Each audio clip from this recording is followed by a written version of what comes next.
That brings us to the next question. Do you believe in Jesus as God's Son? Even if you haven't spent much time in a church building or reading the Bible, you have probably heard of and thought about Jesus. If you do believe that Jesus is God's Son, then just click on question 4. But you may be unsure about this question. Here is something to think about. What do you know about Jesus? There are a lot of different sources out there to give us information. Have you ever read the Gospels, Matthew, Mark, Luke, and John in the New Testament? Even those who don't believe in the Bible grant that these ancient documents are the best and most complete source to read to find out about Jesus. Or maybe your answer to that question is no. It may be because you question whether or not Jesus existed. There are actually several historians who provide proof in ancient documents to the evidence of Jesus, and not all of those historians were believers in Jesus, such as Tacitus or Suetonius.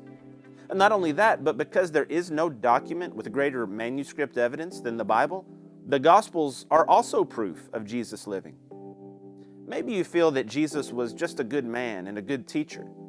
Yet Jesus certainly claimed to be more than that. He stated that he was the way, truth, and life, and that he and the Father were one. Would someone who is a good teacher claim to be something he isn't? If he was not telling the truth about that, then he was not a good teacher. If he is a good teacher, then he is also more than that. Maybe you believe that God is only one. Yet we have passages of Scripture that show us the relationship of God the Father and Jesus the Son. In fact, Jesus performed miracles to show his power over nature and to prove that he was from God. Scripture also pictures him at the right hand of God, describing him as reigning with him. You may believe that Jesus is a created being.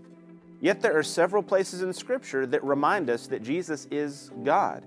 Therefore, he was not created. In fact, the Gospel of John begins by telling us that Jesus was there at the beginning. These are key questions, and I hope you will continue to pursue them. If you'd like to find out some more information, just keep scrolling to the next video.